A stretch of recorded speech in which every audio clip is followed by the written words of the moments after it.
Hi, welcome back. Today is going to be the first drugstore video on my channel in 2023, and this is going to be really just focused on some things that I haven't heard much about or things that I've just personally been wanting to try. In particular, this number 7 brand. So I get this brand tossed around in the comments here and there from you all, so I know some of you are a fan. This is a brand that I think you can get at Target and Walgreens. A lot of drugstores have number 7. Unfortunately, most of my area do not. I have 2 of the foundations here because I ordered the first one from Target online, and I actually got the box in and it was like opened. Pretty sure this has been used. It's not looking too hot. And miraculously, I went into a Walgreens in my town. We have 3 Walgreens, and this is the one that I go to the least, but it's also the largest. And they had like an entire number 7 section. It was like the best beauty section I had seen in a Walgreens. So I picked up another one. This is probably the one I'm going to end up using, but I have concealers, mascaras from the number 7 brand. Covergirl has some really pretty, like juicy lip glosses that they just released. So really, I just want to play around with some of these new products today. I'm going to start out with the foundation. This is the number 7 Lift and Illuminate Triple Action Serum Foundation. Hot tip, a few of you all have told me that this is a pretty good dupe for Armani Luminous Silk. So I will be putting that to the test, considering that's one of my all-time favorites. I'm going to go ahead and swatch the one that was already open. I got Cool Vanilla. So when I open it, it looks totally clean, but the box was just torn apart and there was like makeup on the outside of the box. So I'm not exactly sure what was going on there. So this is Cool Vanilla. It was very hard to choose a shade online, but in store when I saw this in my actual Walgreens, I picked up the shade Warm Ivory. So let's see if it's any better. I'm kind of nervous. They actually both look very dark on the back of my hand. I guess I really have no choice but to go with this Cool Vanilla one because I honestly think the Warm Ivory shade is gonna be way too like yellow and dark on me. So wish me luck that this turns out well. I'm going to start by applying with a beauty blender. We'll see what the coverage level is like.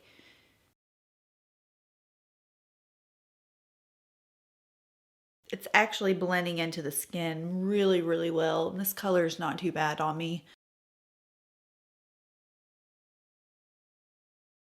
It's definitely a little rosy compared to my neck, but it doesn't appear to be showing up too dark yet, so fingers crossed it doesn't oxidize. So this is one pump with a beauty blender, very natural, lightweight coverage. It really looks like nothing is on my skin, and you can definitely tell a difference between this side. The redness is toned down a bit, and it's just a little bit more perfected. Overall, I'm really pleased with how that's sitting.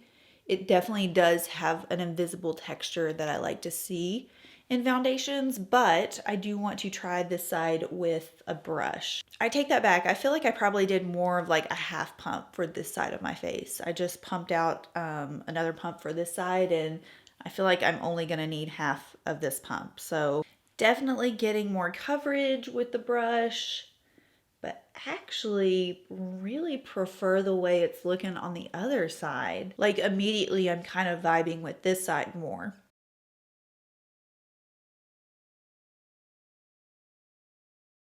Okay, I'm really excited about this. Both of these are 2 different number 7 concealers. So the first is the matching concealer for this foundation, the Triple Action Lift and Illuminate Serum Concealer. I have 2 shades because again, I found a better shade selection at my Walgreens after I had already ordered from Target. So I have fair and light medium, and I may have to end up mixing these 2, but I also found this concealer formula at my Walgreens and the name just sounded glorious. It's called the Hydraluminous Dark Circle Concealer. So I think I'm going to try one on each so we can just give it a fair shot here. And I'll be honest with you, I'm kind of more excited to try this Hydraluminous. The name just sounds super promising to me. So immediately what I'm going to do is actually take the puff tip off of this concealer. Hot tip, if you are not a fan of the spongy applicators that come on like, let's see, Maybelline Instant Age Rewind, you know, any type of sponge tip applicator. Charlotte Tilbury, what was the Charlotte Tilbury one? Was it Magic Away that had the sponge on it? Anyways, you can pluck them right off and then just use directly from the little tube here. You can also see when the product's about to come out. That's one thing I hate with sponge tip applicators.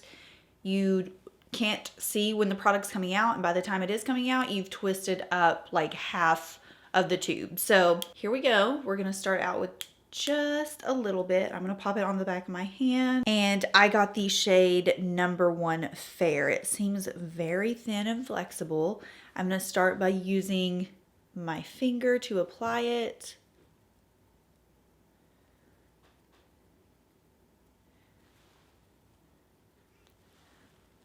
Oh, you know what this reminds me of?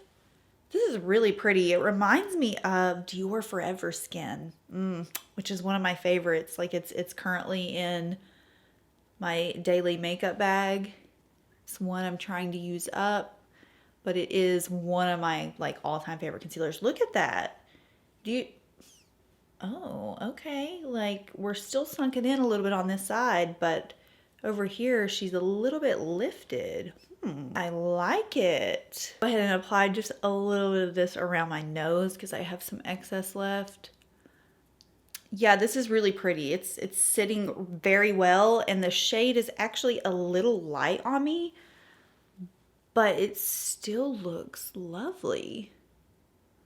This is very impressive to me because I have so few drugstore concealers that I approve of. Like I'm pretty sure the only drugstore concealers that made my list last year were NYX Bare With Me, L'Oreal Age Perfect, and then the Neutrogena, I think the Hydro Boost concealer was like the only 3 that made the cut, and I tried a lot last year. So far a fan of this. Let's go ahead and try the Lift and Illuminate. I'm just gonna go ahead and use the Fair shade.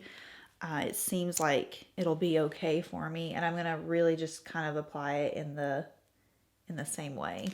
Now, I actually just saw my friend Kelsey from Rosalie Rouge talk about this concealer. It was so funny. She was like, has anyone talked about this number 7 brand? Like I just saw it in the drugstore recently and picked this up, and she was a fan of this concealer. So I trust her recommendations pretty much every single time. Okay, all right. So what I'm seeing with this one, very similar formula to this side, but you can probably tell just by, I think in the viewfinder, I can even tell this has a little bit more coverage. So the Lift and Illuminate, it is throwing a little bit more pigment.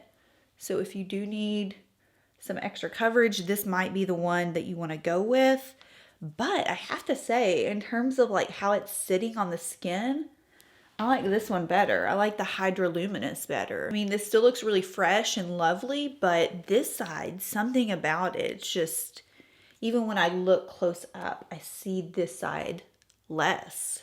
Really beautiful formulas both way. I think it just kind of depends on what you're looking for. It seems to me that the Hydra, whatever, the first one I used, it seems to me that one's targeted maybe more towards just correction, like dark circles. So that could be why it's a little bit thinner. And then the Lift and Illuminate that I have on this side definitely focuses a bit more on coverage. So I have to say both lovely formulas, but this Hydraluminous is really lovely. All right, folks, we are off to a very good start here. I went ahead and picked up the number 7 Translucent Perfect Light Pressed Powder because some people were comparing this to Charlotte Tilbury Airbrush Flawless. So, you know, when someone compares to my favorite powder, I'm gonna have to put it to the test. And I think it was this one. There may have been another powder previously, but this is all I could find on the Target website. And when I went into my Walgreens, I think I only saw like a powder foundation. Like there wasn't an actual setting powder. So this looks very close to the Charlotte Tilbury Fair shade, and I think you could get this in a couple of other colors as well. So again, it's called the Perfect Light Pressed Powder. I'm gonna go ahead and feel of it. Okay, well, right off the bat, it is, yeah, it's not feeling like the Charlotte Tilbury one. Actually, there's already a film, starting to develop as I like rub my finger through this. It seems definitely not as buttery, like not as emollient. It's one of those more tightly packed powders. I don't know. Not giving Miss Charlotte vibes, I'll be totally honest. But let's go ahead and use the brush.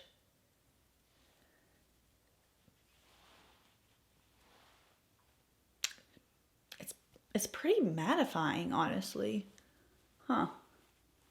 It looks nice, but I will caution, it's like for a pressed powder or a pressed translucent powder, it's pretty matte. Okay, I really don't think I need to go further with that because it sat everything in place, and really that foundation wasn't tacky at all, so I probably could have gotten away without even using setting powder. But I mean, it looks lovely. Just a little went a very long way with that. I actually was surprised because it felt very tightly packed, like I wasn't gonna get a ton of product off with it. But it worked. So let's go ahead and move on. This is the L'Oreal Infallible 24-Hour Fresh Wear Bronzer. I've been meaning to try this. L'Oreal was my girl last year as far as drugstore releases. The L'Oreal Age Perfect line just did me in. Like every single one of the L'Oreal Age Perfect products was in my 2022 favorites. But I didn't get a chance to try out the powder bronzer, probably because I don't use powder bronzer that often, but I'm kind of wiggling my way back into it. So I just got the lightest shade Fair, and it has a little, we love a good convenient mirror, so.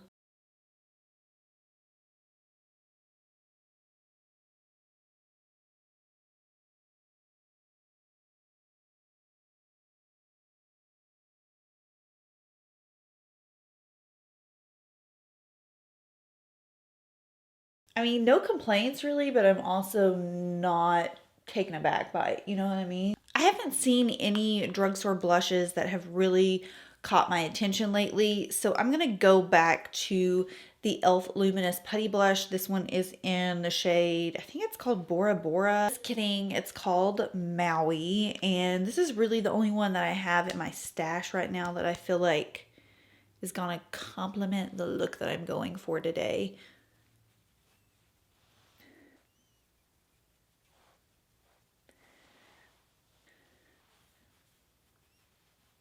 Okay, that powder is actually leaving me feeling a little flat, so I'm going to take some L'Oreal Lumi Glotion, and I'm just going to, this is the light shade, I'm going to rub it in and then just like press into my skin so I can bring a little bit of life back into the skin. This is one of the tips I recommended doing in how to keep your makeup looking fresh and youthful throughout the day. And I actually use Merit's Great Skin Oil. So if you have any type of oil or just something super lightweight and emollient that can blend, let's say like a rose hip oil would also work. It looks gorgeous. It just kind of helps make the skin bounce back. I'm gonna try these two brow products from NYX because since my hair does have, my hairstylist has been trying to get my hair color back to kind of like its natural state, and naturally I have a very warm undertone to my hair, so my hair's got definitely more of like this auburn hue to it, and I've been noticing that I need to get my brows matched up a little bit better. I'm used to using taupe and very cool tones because most of the time I have highlights in my hair. So I thought we would try just the NYX Brow Pencil in Auburn. I'm very aware that this is probably going to be super red, but maybe we can balance it out. And then I also got Caramel in the Lift and Snatch Brow Tint Pen. Maybe we'll try this first because I'm hoping it'll be a good dupe. Well, not dupe, like I'm hoping it'll just be similar to my Urban Decay Brow Blade.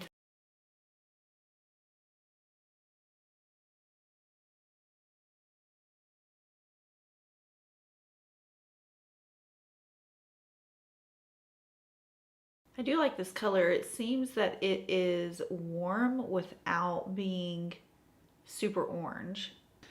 Okay, really quickly, I'm just gonna see what this auburn color looks like.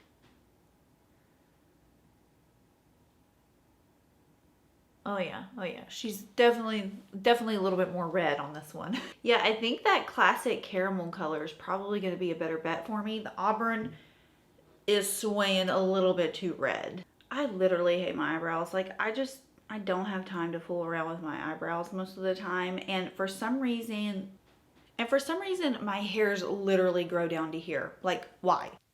Okay, honestly, not too bad. It matches, once I get my hair down, I feel like it's gonna match the tone pretty well. So moving on to the eyes, I wanna keep it pretty classy. I'm just gonna work with a couple of matte shades. I'm gonna use my Beauty Pie cream shadow sticks. Didn't really see anything that caught my eye in terms of new cream shadows, new eyeshadows in general at the drugstore. So we're gonna take it back with Old Faithful. And I'm gonna start with, this is Teddy Bear, and it's just kind of a light camel tone color. It's quite lovely if you just want like a soft, creamy eyelid.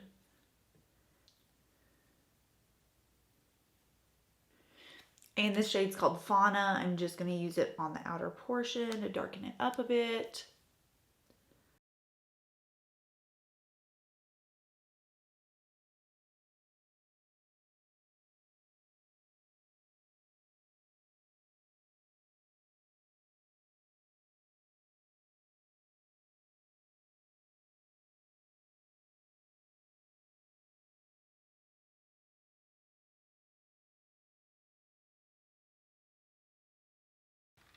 Yeah, I think we're gonna keep it super simple, but I'm very excited for this mascara, which I know is not new, but I've never really noticed it. It's the Voluminous Brown Balm Mascara from L'Oreal.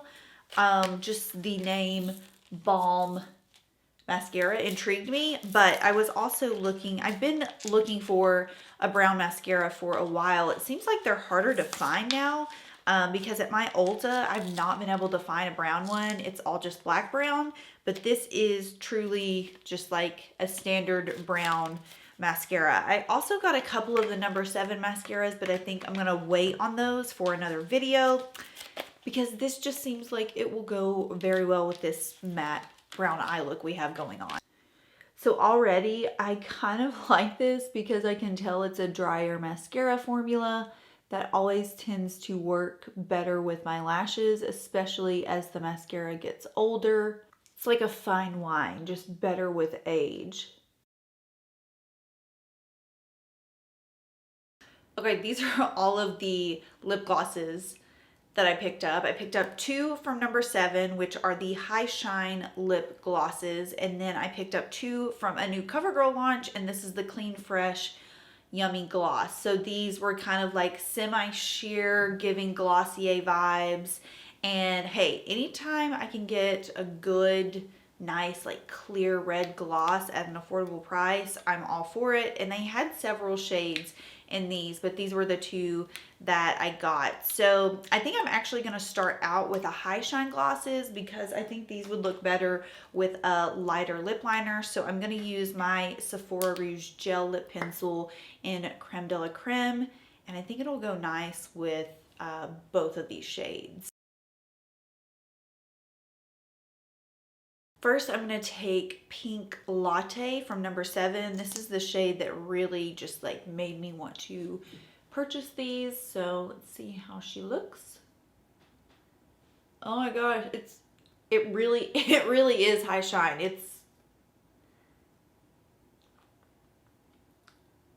It's almost borderline metallic, and I'm here for it. Also, one side of this completely like coated my lips. This is like, yeah, I would say this is very High Shine and a little truly went a long way there. It has an interesting like taste or smell to it. I can't put my finger on it, but very juicy. Yeah, I would definitely say if you like glassy, High Shine finish, yeah, this is a good one. It also feels really comfortable. It almost feels like an oil. This one's in the shade Pink Slip. I'm not so sure it's going to come off much different, but we'll give it a shot. Yeah, just slightly more pink. It does match the lip pencil a little bit better, but same thing, one swipe. And I mean, if you layered both sides of the gloss paddle on your lips, that it would just caution in that arena. But otherwise, yeah, It lives up to its name. Okay, now I've switched lip liners. I'm wearing Mesquite from the Sephora Rouge gel line as well. And I think I'm just gonna try the red one because, I mean, we all know what a clear gloss is gonna look like. This one's in the shade 350, You're Just Jelly. And there were a couple red-ish tones, like there was more of a raspberry tone, there was this one, and then there was one that had a little bit more of like an orange red appearance to it. I just went with this one because it reminded me so much of the Glossier red lip gloss. Okay, I literally have arthritic hands and I cannot get this open. I've taken the sticker off. Okay, I don't know if I'm gonna be able to get this open. I don't know if you can see that or not, but I just had to literally bite this to get it open. I don't know what was wrong with it. Forgot to hit record, but basically all I said is that we do love to see a good doe foot applicator, like a big doe foot applicator. And the smell of this is not my favorite. It's kind of like fake strawberry, fake berry jam scent. But I've already applied it. And texture wise, it's definitely thinner than that number 7 gloss that I put on.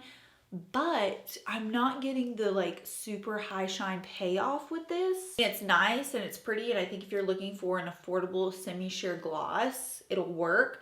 But I will say nothing is like really grabbing my attention that much with it. Okay, I think we are finished here. Honestly, the base absolutely slaps. Like the number 7 products I was so impressed with. And I think number 7, correct me if I'm wrong, is an English brand. So I know it's probably going to be more familiar to my UK followers out there, but very impressed with how this is looking on the skin. Would I compare the foundation to Armani Luminous Silk? Not 100%. Luminous Silk to me had a bit more coverage, and also Luminous Silk to me has more of this like serum texture to it, like this fluid texture. The number 7 foundation sits beautifully on the skin, but I didn't get that serum-y, like almost hydration texture that I experienced with Luminous Silk. However, overall finish, similar but not identical. Similar in the sense that very skin-like, like hyper realistic. When you look at it close up, you really can't see it, especially on the side that I did the Beauty Blender. Honestly, this Hydraluminous Concealer could be a new favorite. I'm going to keep testing it out, but I was very pleased with this. Very much Dior Forever Skin vibes. Very similar also, I would say, to Armani Luminous Silk Concealer. The Luminous Silk one to me has a bit more coverage than this one, but texture, yeah, this was definitely a good one. I could tell from the moment I just started patting it into my under eye area, chef's kiss. So I hope you enjoyed the first drugstore video of 2023. I'm very pleased with how this look turned out. Let me know if there are some new drugstore products that I've missed. I will admit, I'm not the best at going through the drugstore and realizing what's new and what's not. I kind of just find things that look appealing to me and I go with it. And if they're new, cool. If not, then, you know, they just end up in videos like this where we just give it a good test, a good little run around. Also really love that L'Oreal mascara. Very pleased. I'm glad I found so many winners in this video. The only thing that was kind of like a dud to me was the L'Oreal bronzer. And I mean, it wasn't a dud, it just, it was just okay in comparison to everything else that I tried. So I hope you enjoyed the video and I will see you next week. Bye.